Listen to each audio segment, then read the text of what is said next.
Collection of some pretty weird stories this week. News about Rivian, news about the Boring Company, and who knows, maybe even some news about the differences between a BMW i4 and a Tesla Model 3. 5 differences that will shock you. Number 1 probably won't.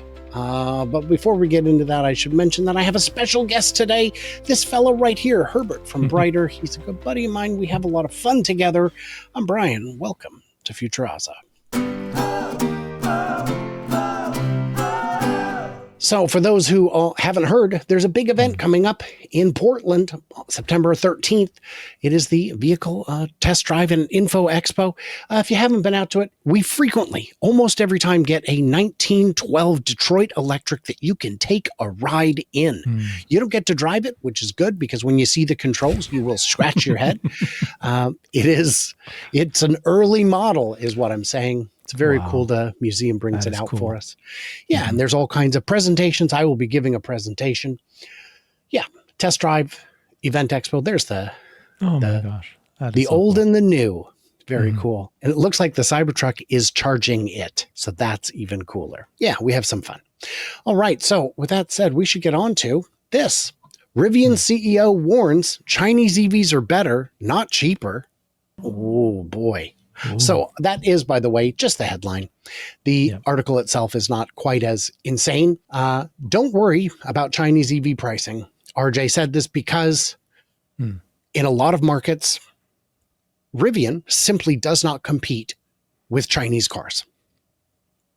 China makes trucks, but Rivian and Chinese trucks do not exist in the same universe. They are sold in different countries. But what he's saying is that because automakers should still be scared of Chinese tech. Look at that minivan. Isn't that cool? And if you look at the headlights, you'll see it's got a display feature, which is silly. But it's not. Chinese competitors drive their own prices down within their home markets. Replicating these economic circumstances in the U.S. would be tough, especially with the import tariffs. So, he said instead, yes, go ahead. Yeah, so there's a couple of big points I think he's making there, which is actually very, very good. So the first one is, a lot of people think, that Chinese automakers are not going to ever see their, land on U.S. soil. And that's not necessarily the case. There's ways to get here. Michael Dunn, who's an expert in Chinese auto, he was an executive at GM Indonesia. He says that what Chinese, their strategy, as they've always done, is they surround and then they get in. So you're already watching BYD and others create factories all over South America, Mexico, every country you can think of. Europe, they're landing there. And so don't expect that they're just going to come around, Mexico, but then don't get in.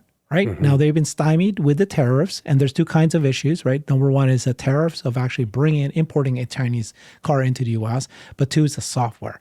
What are you going to do? There are ways around that, right? How many people know that Volvo and MG are Chinese-owned now? They don't. It's a brand. They still think that Volvo is made in Sweden, and that's just not anymore the case. I mean, there's still an office there, I think, but they got rid of the headquarters there. But it's now owned by Chinese. And so the Chinese will buy the brand, and then they will make it in Mexico, and then they will import it in. And even if they have the tariffs, they'll still find a way to get in. So that's just one thing to consider. It's like, it doesn't seem like it's possible, but there's ways that they may eventually get here. And the second issue that he talked about there was prices. And this is something Jeff Lutz has been talking a lot about. The reason why Chinese cars are so low priced in China is because they have an incredible supply chain in China that supports all of these hundreds of Chinese automakers that are there. But once you go into the U.S., where are those suppliers? They need to rebuild those suppliers. And they were starting to do that in Mexico. And so now what they need to do, though, is obviously land in America, build a factory in America, which America would love to do, would appreciate that. But where's the suppliers going to come from? And that's where don't assume that just because the Chinese arrive that they will be able to undercut prices, and that's going to be the key. Quality is going to be the key. And I think that's what the Rivian CEO is saying, Scaringe. Yes, is that the quality is already there. The BYD factory in Mexico, last I heard, was canceled, but it would take very little effort to get that back on the books. Jeff has some very insightful points about how China is very good at building cars. They're very good at exporting cars. What they're not as good at is exporting factories.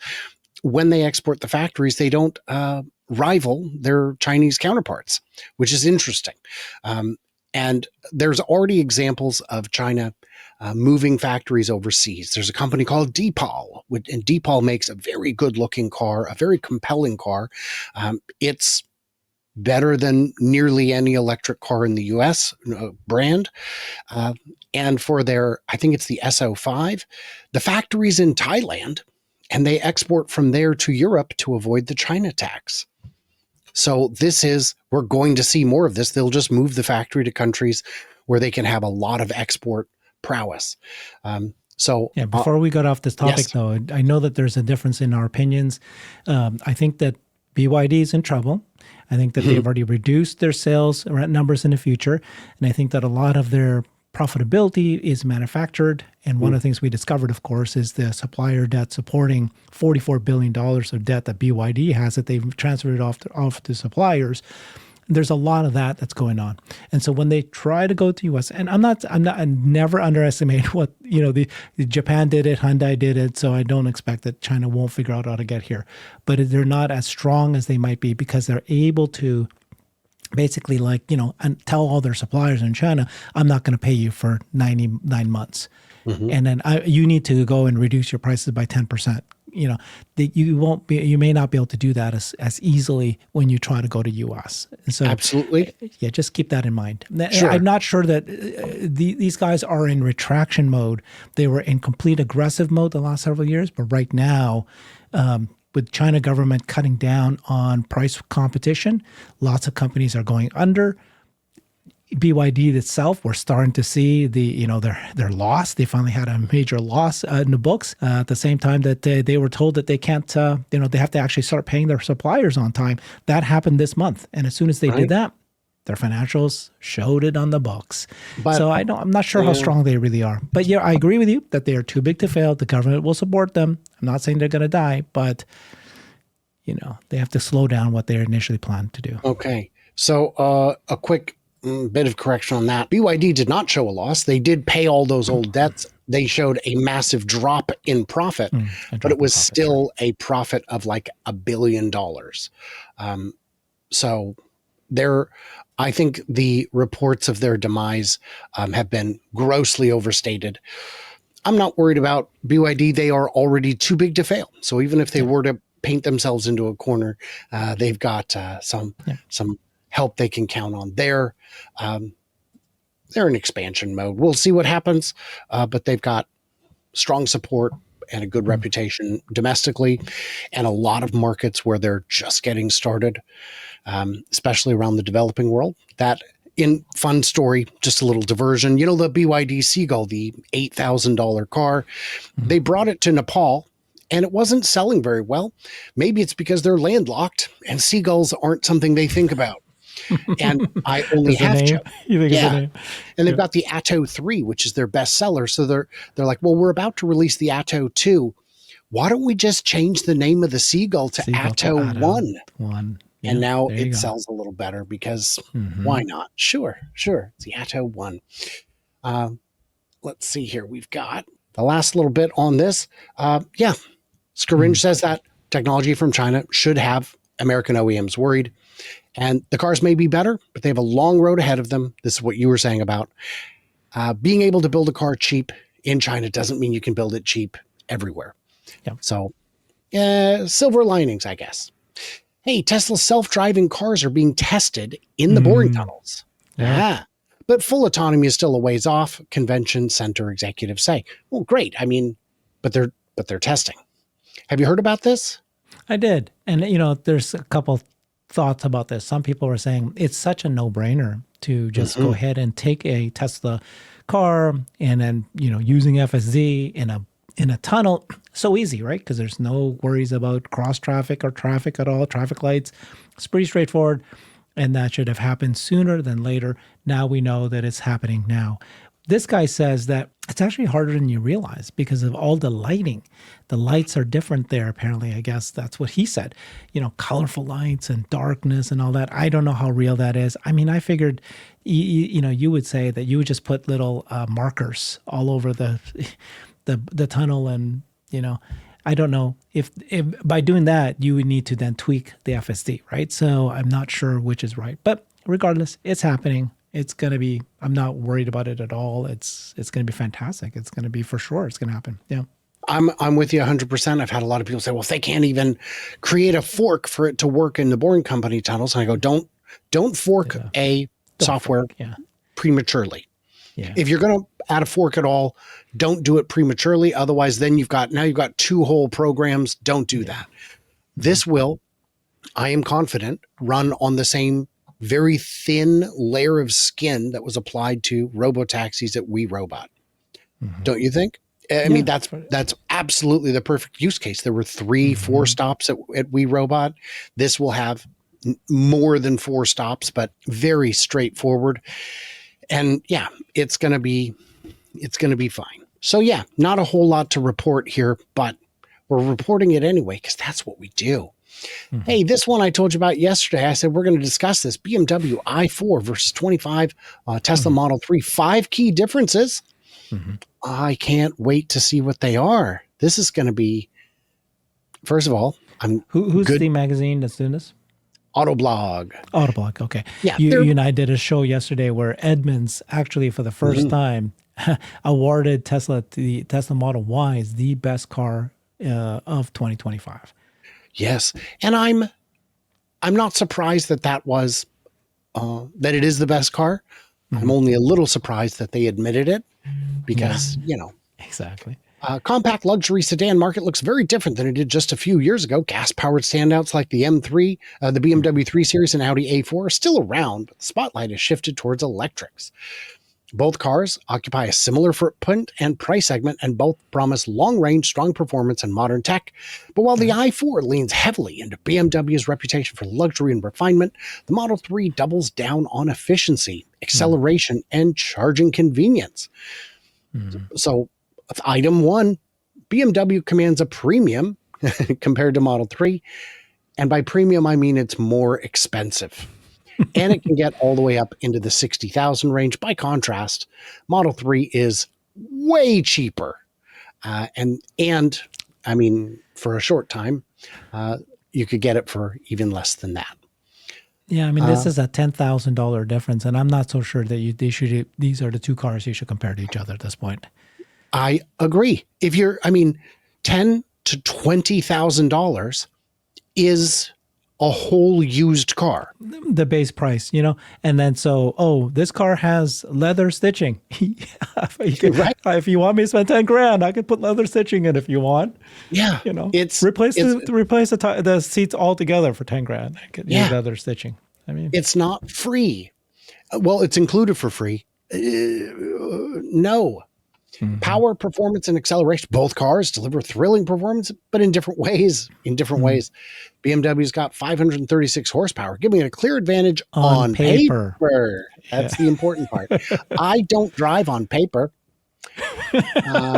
They simply should just have a race. That's simple as that. You get in the 2 and you watch it accelerate. Despite this gap of 26 horsepower, Tesla has tuned performance model for blistering straight line speeds with a 0 to 60 of 2.9 seconds, while the BMW is so slow it barely deserves mention.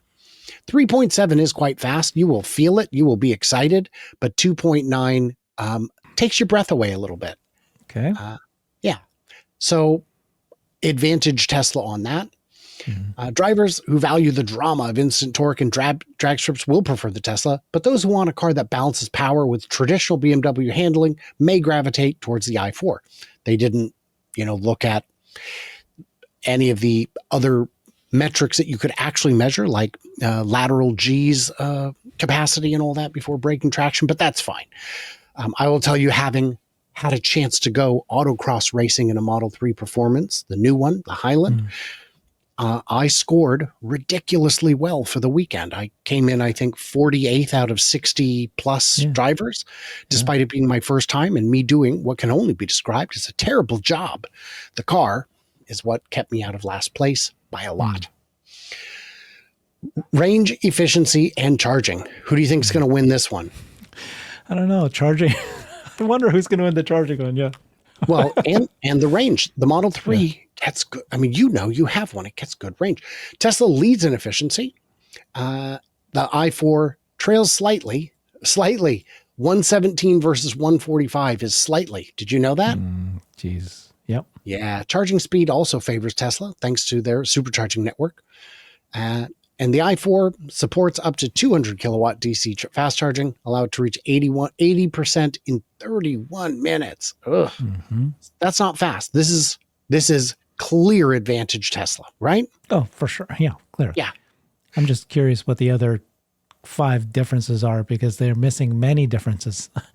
Okay, you go on. But I will give you your chance. Interior quality, customization, and comfort. BMW's leaned into its reputation for luxury. Buyers can choose from 9 upholstery options, Herbert. 9. A sweeping curved display combines. Oh, that's the Tesla. So let's see. That is your premium interior. What year is it again? So not super excited. Tesla has doubled down on minimalism, clean, uncluttered. While the design has its admirers, the lack of CarPlay and Android Auto. So, okay. yeah, I will tell you, by the way, I think Tesla's vindicated because the new version of, I don't remember which one, but it might be both, now has all kinds of new requirements and restrictions that make the OEMs, the auto original equipment manufacturers, realize we bet on the wrong horse. We're now stuck with this system that's getting more and more onerous to use. But thoughts on this? Oh, it's ridiculous. Yeah. I mean, this is the first time they actually mentioned technology. And that's what I'm talking about, right? Tech, the screen, the features that you can watch Netflix, you can play games, you can do all sorts of things. You can do Zoom calls right on your Tesla. It's got the interior cabin camera. It's got the auto. They just updated the software just this week where because of the vision cameras on the outside, right? These guys don't have cameras. It can now identify a crash happening sooner, and therefore they will let the airbag deploy sooner to be even safer.